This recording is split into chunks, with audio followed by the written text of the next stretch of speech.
नमस्कार प्यारे छात्रों, आप सभी प्रसन्न होंगे और अपने अध्ययन कार्यों में निरंतर प्रतिबद्धता के साथ लगे होंगे।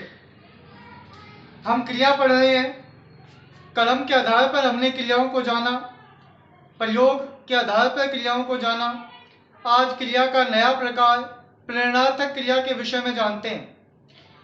प्रेरणार्थक क्रिया वह क्रिया होती है जब कर्ता अपनी इच्छा से काम नहीं करता बल्कि किसी दूसरे की प्रेरणा से उस कार्य को पूरा करता है। ऐसी क्रिया प्रेरणार्थक क्रिया होती है।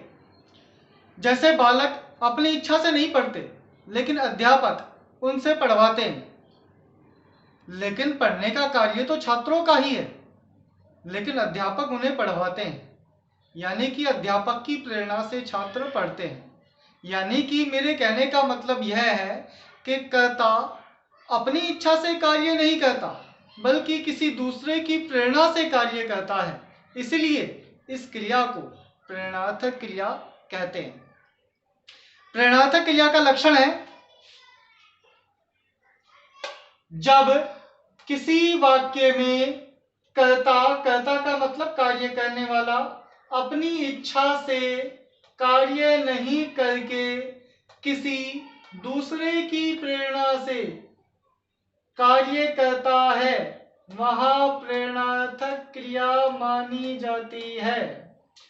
प्रेरणार्थक क्रिया वह होती है जब कर्ता अपनी इच्छा से कार्य नहीं करता, किसी दूसरे की प्रेरणा से वो कार्य पूरा करता है। ऐसी स्थिति में प्रेरणार्थक क्रिया होती है। जैसे उदाहरण के लिए राम शाम से पत्र लिखवाता है। राम शाम से पत्र लिखवाता है। राम का कार्य है पत्र लिखना, लेकिन राम इस पत्र लिखने के कार्य को किससे करवा रहा है? शाम से करवा रहा है। यानी कि शाम बिना इच्छा के राम की प्रेरणा से पत्र को लिखने का कार्य पूरा कर रहा है। इससे यह स्पष्ट होता है कि यहाँ प्रेरणार्थक क्रिया है। राम शाम से पत्र लिखवाता है। यहाँ पत्र लिखने का कार्य शाम के द्वारा हो रहा है, लेकिन शाम अपनी इच्छा से नहीं कर रहा, राम की प्रेरणा से इस कार्य को पूरा करवाया जा रहा है। इसलिए यहाँ पर प्रेरणार्थक क्रिया है। दूसरा उदाहरण समझते हैं। कपिल चेतन से गृह कार्य करवाता है। कपिल चेतन से गृह कार्य करवाता है। गृह कार्य है कपिल का और कर रहा है चेतन, यानी कि करने वाला करता है चेतन। तो चेतन अपना कार्य कर नहीं रहा, यह तो कपिल का कार्य कर रहा है। इसका मतलब यह हुआ कि कर्ता अपनी इच्छा से कार्य नहीं कर रहा बल्कि इसकी प्रेरणा से इस गृह कार्य को पूरा करने का कार्य कर रहा है।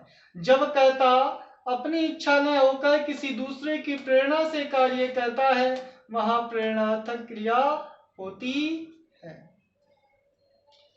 कपिल चेतन से गृह कार्य करवाता है। यहाँ चेतन के द्वारा गृह कार्य को किया जा रहा है, यानी कर्ता अपनी इच्छा से नहीं बल्कि किसी दूसरे की प्रेरणा से कार्य कर रहा है, इसलिए प्रेरणार्थक क्रिया।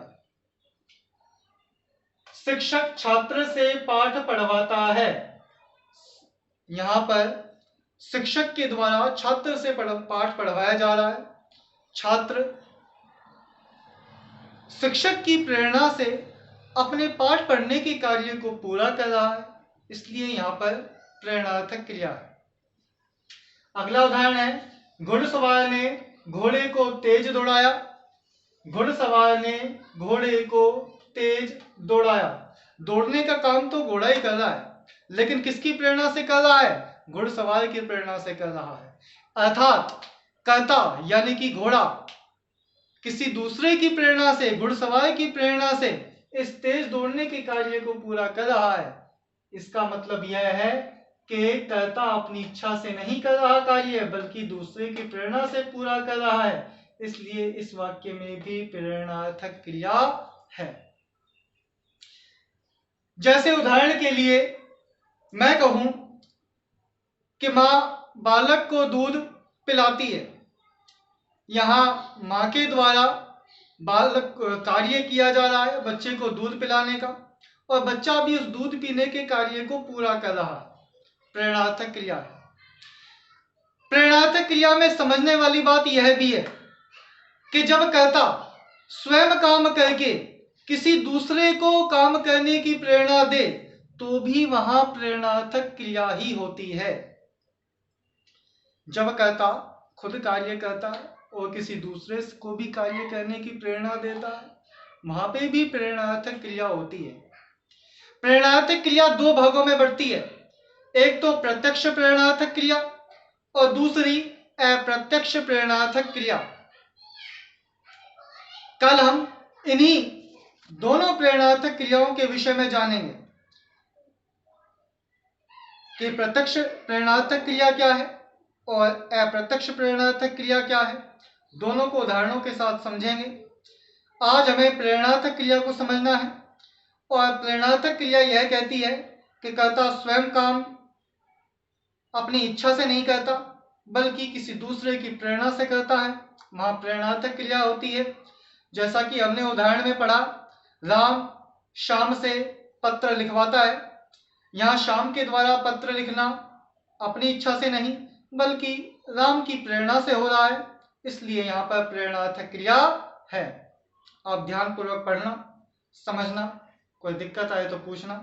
कल प्रेरणार्थक क्रिया के भेद और उनके उदाहरणों पर चर्चा करेंगे। धन्यवाद।